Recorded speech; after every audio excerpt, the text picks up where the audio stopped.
அருணாச்சலேஸ்வராய நமஹ. வணக்கம், நான் உங்கள் கோவிந்தராஜன். இது சப்தகிரி டிராவல் எக்ஸ்பி. கால பைரவருக்கு பல இடங்களில் தனி கோயில்கள்லாம் அமைக்கப்பட்டிருக்கு.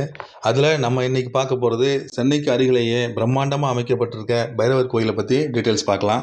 செங்கல்பட்டுக்கு முன்னாடி சிங்கபெருமாள் கோவில் மஹிந்திரா சிட்டியிலேருந்து இடது பக்கம் உள்ள ரோட்டில் 8 கிலோமீட்டர் தூரம் போனோம்னா இந்த கோயில் அடையலாம். வேறு எங்குமே காண முடியாத வகையில் அற்புதமான கட்டிடக்கலையோட இந்த பைரவர் கோயில் காட்சி அளிக்குது. திருவடை சூரம் அப்படின்னு முன்னாடி அழைக்கப்பட்ட இந்த ஊர் இப்போ திருவடி சூலம் அப்படின்னு அழைக்கப்படுது. இந்த ஊரில் தான் இந்த கோயில் அமைஞ்சிருக்கு. இந்த கோபுரம் மேலேருந்து பார்க்கும்பொழுது ஸ்ரீ சக்கரம் போல காட்சி தருவது ரொம்ப சிறப்பானதாக கருதப்படுது. இந்த கோயிலோட மூலவர் ஸ்ரீ மகா பைரவர். சிவனுடைய 64 திருமேனிகளில் ஒருவர் தான் இந்த கால பைரவர். காவல் தெய்வமாக பார்க்கப்படுற இவர் பிரம்மாவின் தலைக்கணத்தை அடக்கிறதுக்காக பிறப்பெடுத்தவர். ஒரு காலத்தில் பிரம்மதேவன் தேவர்களையும் கடவுள்களையும் தானே உயர்ந்தவர் என மகாவிஷ்ணுவையும் சிவபெருமானையும் இகழ்ந்து பேச, அதனால் கோபமடைந்த சிவன் கால பைரவராக ஒரு உருவத்தை படைச்சு பிரம்மா கிட்ட அமைச்சாரு. அப்பெல்லாம் பிரம்மாவுக்கு 5 தலைகள் இருந்தது.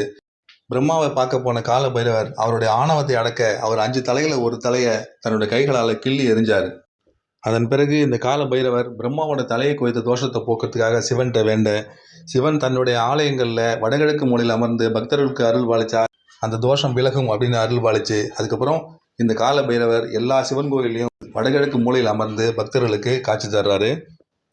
இந்த கால பைரவரை முறையாக வணங்கினால் தீராத விவகாரங்கள் தீரணும், தொல்லைகள் நீங்கி எதிரிகள் நாசம் அடைவாருங்கிறதும் மக்களோட நம்பிக்கை. இந்த கால பைரவருக்கு பல இடங்களில் தனி சன்னதிகள் இருக்கு. இவரே சனீஸ்வர பகவானுடைய குருவாகவும் 12 ராசிகள், 8 திசைகள், பஞ்சபூதங்கள், நவக்கிரகங்கள் முதலியவைகளெல்லாம் கட்டுப்படுத்துவராகவும் இருக்காரு.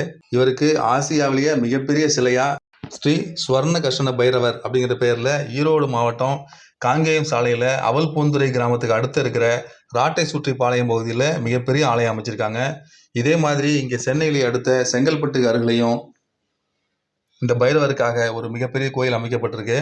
ஒரு சின்ன மலையடிவாரத்தில் அமைஞ்சுள்ள இந்த கோயில் பார்ப்பவர்களோட கண்ணை கவரும் விதத்தில் அமைக்கப்பட்டிருக்கு. மிகப்பெரிய பார்க்கிங் வசதியோட சாலையிலிருந்து பார்க்கும்பொழுது பிரம்மாண்டமாக காட்சி தருது இந்த கோயில்.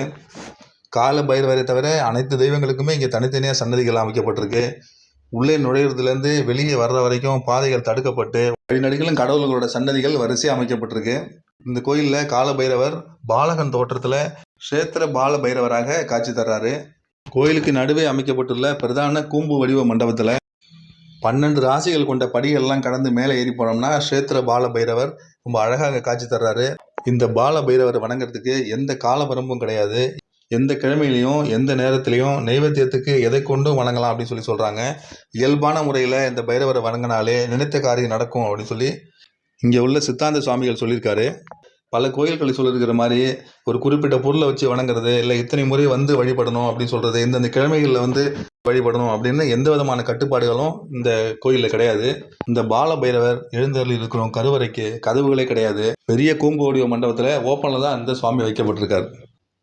இந்த கோயில் அமைஞ்சிருக்க இடம் எங்கன்னு பார்த்தீங்கன்னா மஹிந்திரா சிட்டி என்ட்ரன்ஸ்லேருந்து உள்ள 4 கிலோமீட்டர் தூரம் போனோம்னா கடைசியாக ரோடு வந்து இடது பக்கம் திரும்புது. அதில் ஒரு 3 கிலோமீட்டர் தூரம் போனோம்னா மஹிந்திரா சிட்டியோட ரோடு முடிஞ்சு அதுக்கப்புறம் கிராமத்து ரோடு ஆரம்பிக்குது. அந்த ரோட்லேயே ஒரு 2 கிலோமீட்டர் தூரம் போனோம்னா ஈச்சங்கரைன்னு ஒரு கிராமம் வருது. அதையும் தாண்டி இடதுபுறம் மிகப்பெரிய ஒரு காலபைரவர் கோயிலோட ஆர்ச்சி ஒன்று தெரியும். அந்த ஆர்ச்சிக்குள்ளே உள்ளே போனோம்னா ஒரு 1 கிலோமீட்டர் தூரத்தில் கால பைரவர் கோயில் அமைஞ்சிருக்கு.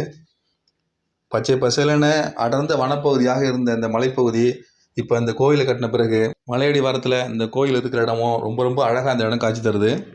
இந்த கோயிலை உருவாக்கியவர் பார்த்தீங்கன்னா ஸ்ரீ பைரவம் சித்தாந்த சுவாமிகள் அப்படிங்கிறவர் தான் இந்த கோயிலை உருவாக்கியிருக்காரு. இவர் இந்த கோயிலில் தான் தங்கியிருக்காரு. இந்த கோயிலில் பிரதிஷ்டை செய்யப்பட்ட பைரவர் சிலை பார்த்தீங்கன்னா கன்னியாகுமரி மாவட்டம் மயிலாடியில் உள்ள ஒரு மலைப்பகுதியிலிருந்து தான் எடுத்து வரப்பட்டிருக்கு.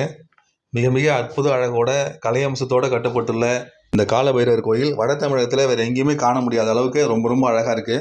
இந்த கோயில் தாண்டி 3 கிலோமீட்டர் தூரம் போனோம்னா திருவடி சூலம் 108 திவ்யதேச பெருமாள் கோயிலும் அமைஞ்சிருக்கு. இந்த கால பைரவர் கோயிலுக்கு சுவாமி தரிசனம் பண்ண வரும்பொழுது அந்த 108 திவ்யதேச கோயிலையும் சேர்த்து பார்த்துட்டு வர்றது தான் பொருத்தமாக இருக்கும். மெயின் ரோட்டே இல்லாமல் இன்டீரியராக இந்த கோயில் அமைஞ்சிருக்கிறதுனால நிறைய பேருக்கு இந்த கோயில் இருக்கிறதே தெரியல. சிங்கபெருமாள் கோயில் போயிட்டு அங்கேருந்து நீங்கள் கூகுள் மேப்பில் கால பைரவர் ஸ்தலம் திருவடி சூலம் அப்படின்னு போட்டோம்னா கரெக்டாக காட்டுறதில்ல. அந்த ரூட்டை பார்த்துக்கிட்டே நீங்கள் இந்த கோயில் அடையலாம். சென்னைக்கு அருகிலேயே கட்டப்பட்டிருக்கிற ஒரு பிரம்மாண்டமான தனித்துவமான இந்த பால பைரவர் சன்னதியை கண்டிப்பாக போய் ஒரு தடவை பார்த்துட்டு வரலாம். மறுபடியும் இந்த மாதிரி கோயில் அப்டேட்ஸோடு உங்களை மீண்டும் சந்திக்கிறேன்.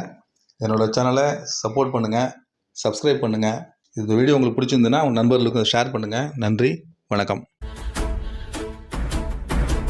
ஓடி ஓடி ஓடி ஓடி உட்கலந்த ஜோதியை